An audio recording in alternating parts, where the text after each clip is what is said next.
Hey Jonesy Babes and Anonymous Jonesy Babes, welcome back to my channel. So today we're going to talk about Bishop Lamar Whitehead trial. Now this trial started on Monday. Let's get into it. A prosecutor told a jury at the start of a fraud trial on Monday that a Brooklyn preacher exaggerated his ties to New York City Mayor Eric Adams and let greed take over him as he looted a parishioner's retirement savings and tried to extort a businessman to fuel his lavish lifestyle.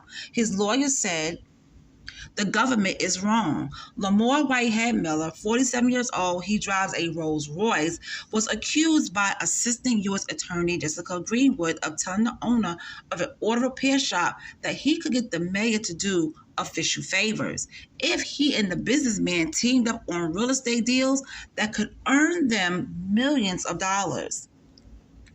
Child. In Manhattan federal court, Greenwood called Miller Whitehead a con man who told lie after lie to victim after victim, committing crime after crime.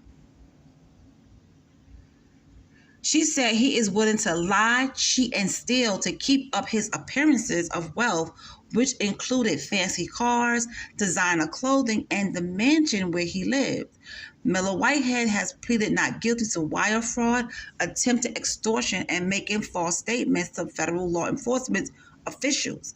His attorney, Dawn Florio, told jurors to keep their minds open because the evidence they see won't support the charges. The government has not met their burden of proof, she said.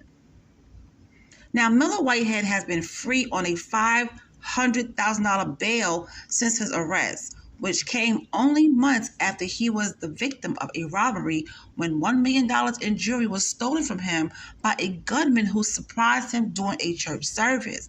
Miller Whitehead developed a friendship with the city's mayor while Adams served as Brooklyn's borough president before his election to the city's top job. At a news conference last week, the mayor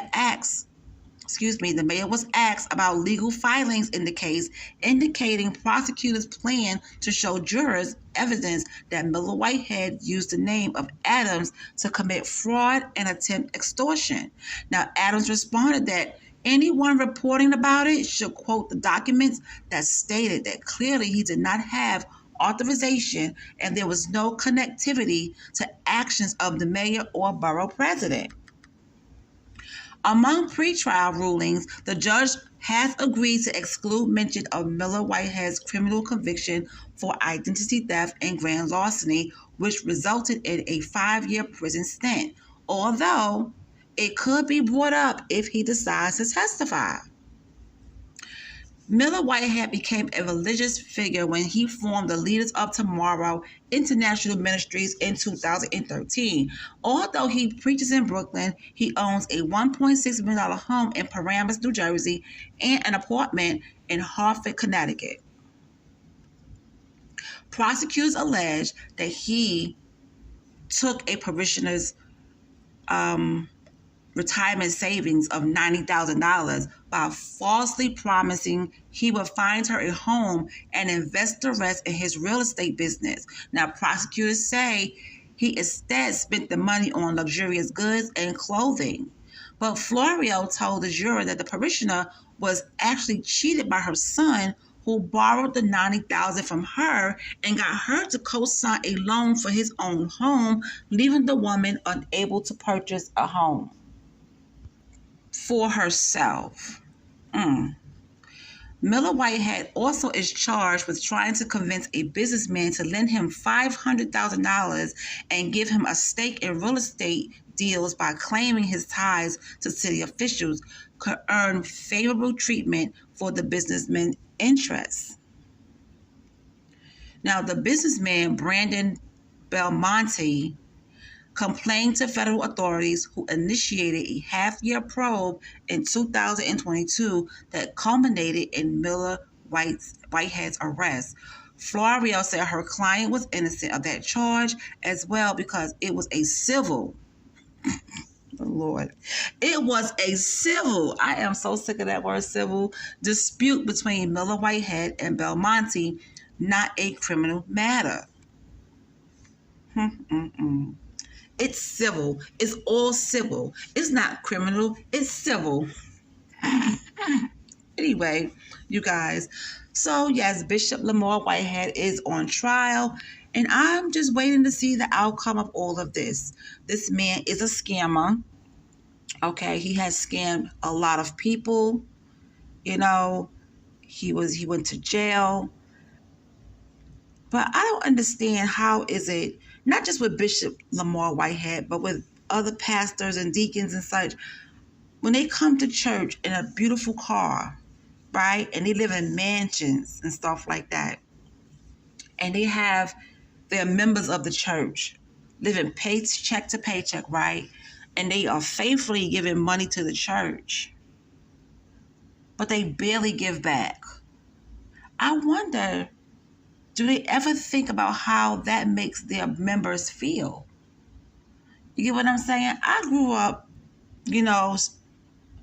seeing the pastor or the deacon living right in the hood where everybody else was at, okay? They didn't live in a gated community. They lived in the hood. They didn't have a mega church. But as time went on, the mega churches started popping up. And then everything started changing. And it got to the point where some churches would ask you for your tax, return to see how much you are making so that you can, give X amount of dollars during church service. To me, that is crossing the line and it's ridiculous. I had a friend who went to a church in Queens, right? Big church in Queens. And she said, the pastor has a nice car, lives in a nice neighborhood, but what is he doing for his members? Every time she would go to the pastor or any of the people that work in the church and say, hey, can I get some help with something, and give her situation, because she really needed something at that time, they turned her down. And that what made her she felt like, okay, you know what? Why am I coming to this church and giving my money to this church, and I can't even come to the people in the church for help? It's like you want my money, but you can't help me at the same time. And I understand where she's coming from. I do. And that's why I feel like if you have a mega church, you need to have an account where your members, when they give you money, you need to put money into account to give back to the members in their time of need. That's just how I feel about it. That's how I feel. Because if it wasn't for the members, you wouldn't have that car that you have and that beautiful home. And if you live in a gated community, you would not live in that gated community if it wasn't for the members. So I think these churches need to start helping their members in their time of need. But anyway, what do you guys think about all of this? And I know some of you guys know Bishop Lamar Whitehead, honey, because his name pops up in a lot of stuff. It popped up with that whole Larry Reid situation. But anyway, honey, I'll talk to you guys later.